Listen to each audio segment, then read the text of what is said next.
author of Miracle in My Living Room and Thriving Through Your Trials. I am coming to you today live, and if you're watching live, say hello and say where you're watching from. I see the waves coming in.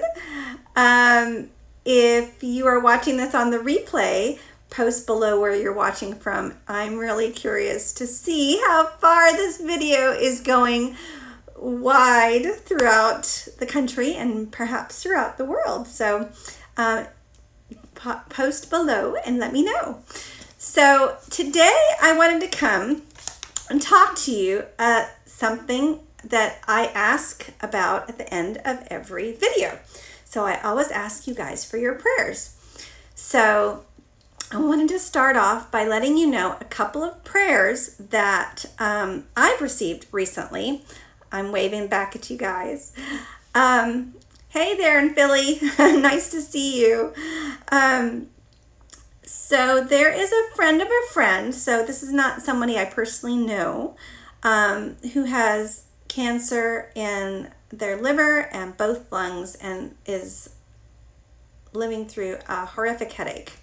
And then there's another friend of a friend in a hospital on a vent who has COVID. So she's on a ventilator. And I'm praying for both of these people. But I want to talk to you for a minute about praying for what I would sometimes call impossible prayer. So as you're praying, you think about the situation, right? You think about how tough that situation is. And it's really easy. Raise your hand if you can relate to this. It's really easy to think, wow, I don't know, this is not going to really end up well. And sometimes you can catch yourself praying in doubt, right? So you're looking at the circumstance. You're looking at how bad the circumstance is. And when I do that, right, so I'm taking my eyes off God and I'm looking at the circumstance. But I'm praying. So it's kind of sneaky, but it's like doubt, right? That comes in. And that's what I want to talk to you about today. So the topic of this little talk here, and it might go longer than I normally do my 8-10 minutes. We'll see. It's called Pray Believing. Pray believing that what you're asking for, that God can answer those prayers. There's a bee out there. I want to make sure it's out there and not in here. So there's a couple of ways to do that. One is to look at past prayers that God has answered, and that helps your belief, right? It helps vanquish doubt that God can do anything. So as I know many of you who have watched me before, I talk about a lady who had a brain tumor and she had it removed and she's doing really well. I think it was last October. That's an answered prayer. So focusing on answered prayer. Or a woman who recovered after months. This is another friend of a friend. Months in the hospital with COVID. I don't really know if it was 2 or 3, but it was a long time. And she came out and she's recovering at home. And I'm sure she wished she hadn't gone through that, and my heart goes out to her. However, I'm thankful that God spared her, and she is recovered and out and at home, and all those things we were praying for. So you can see how answered prayer, you seeing how God answers those prayers, how that can be encouraging, and to vanquish doubt, right? Pray believing. So, there is an article I wrote for Christian Broadcasting Network, and it's and I will put it in the comments below, but it's www.cbn.com/devotions/pray-believing. And I did a whole article about this back in 2017, and it's still true today, right? It still rings true today that we need to pray believing. So I'm going to share a couple of verses with you that you may know of, or you may not know of, or maybe it's just a refresher, and that's okay. it talks about we need to renew our minds, right? We need to have these things refreshed in our minds over and over. So the one I want to talk about here is James 1:5-8, but I'm not going over all of it. I'm just going to mention 5. If any of you lacks wisdom, you should ask God. Verse 6. So that's not all. And then into the next verse 6. But when ye ask, you must believe and not doubt. Did you know that was in here? Did you know it talked about not doubting in the Bible? Here's the thing. We can know that and not realize we're doing it. It's like I was saying, I was praying for these really tough situations. And if I focus on the situation and take my eyes off God, then I find myself praying and doubting that he can do it. It's really a fine line. You don't even know you're doing it. So the next one is talking about when Jesus was talking about the rich man, that it's hard for a rich man to enter the kingdom of God. You know, that camel through the eye, that whole verse. If you haven't seen that, it is in Mark 27. And Jesus looked at them and said, with man, this is impossible. But with God, all things are possible with God. And I love that, because this is the doubt killer, right? Right here. That's the doubt killer. This will vanquish your doubt. If you look at God and realize it doesn't matter how impossible the situation is, he is the God of the impossible. Again, we're just like renewing our mind with that verse. And the next one I want to talk about is Jesus healing the 2 blind men. And he says to the 2 blind men, this is Matthew 9:27-30. He says, do you believe I am able to do this? In other words, heal their blindness. And they both said, yes, Lord. They replied. Then he touched their eyes and said, according to your faith, let it be done to you. And their sight was restored. So you can see how faith is so important to God. It's that relationship that you're having with God. It's you're trusting and believing that he will do it.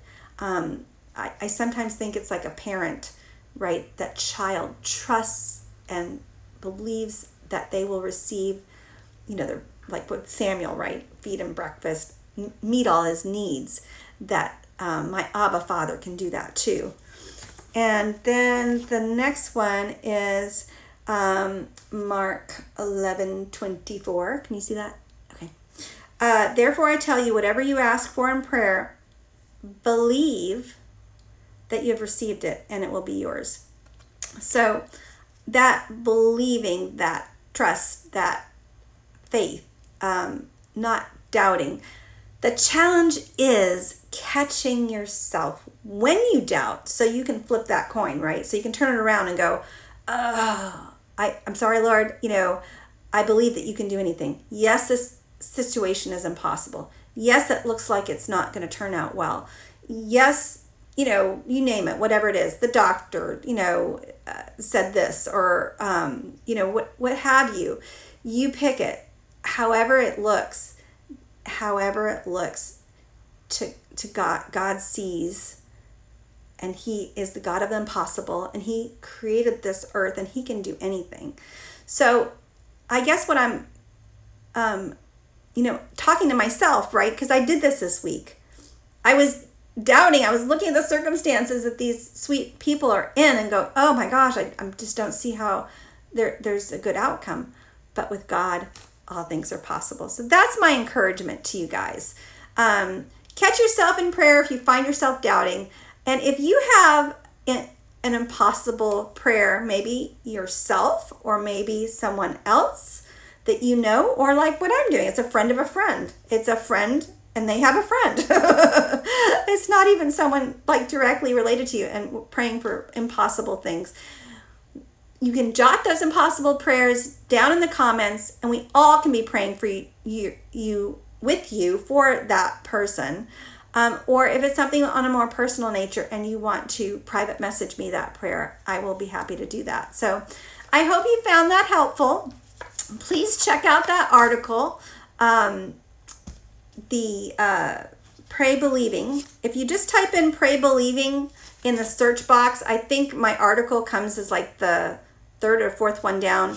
And that again is www.cbn.com/devotions/pray-believing.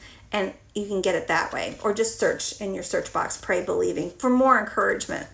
And I think too, just knowing that miracles happen, right? Because these tough situations, it seems like they're not able to be overcome, but God can do anything, and He does miracles. He still does miracles today. And I'm a mom of a miracle, so I know that personally, that God still does miracles today. So I talk about a lot of the miracles here in Miracle in My Living Room. This is the second edition of Miracle in My Living Room, and then there's the first edition. So this talks about like the first 6 months of Samuel's life, and this talks about the first 6 months of Samuel's life and after.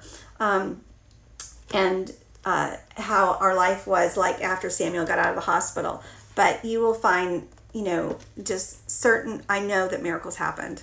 And I talk about it in here. One time Samuel was having a really hard time in the hospital, respiratory wise. It was an issue. We were, kind of all hands on deck situation. And Ralph and I were standing there, I was praying, and this lady comes in and she looks at Samuel, listens to him. She's a respiratory therapist, and I think she went to suction him. Samuel coughed, he coughed, and a plug came out, and it was clear after that. And I remember her name was Teresa, and I looked at her and I said, "Thank you so much," because it did look dire. And he did well after that. So here's the thing though. This is why I believe that was a miracle. So we were in the hospital in that unit for 6 weeks. And then we went to a different unit, and we were in that unit for 4.5 months in the other unit. But that respiratory therapist that came and cleared Samuel so he could breathe properly again and get that oxygen exchange he needed, I never saw her again. And to me, that was a miracle. So having these miracle stories, if you have some answered prayer that you've been praying for and God has answered it, I would love for you guys to put it down in the comments below. Those stories we need to hear to build up our faith and to conquer doubt and to crush doubt. Those stories are awesome. If you want to personally send me these stories, I would eventually one day love to put them in a, put them all together, because this is the kind of thing we all need, right?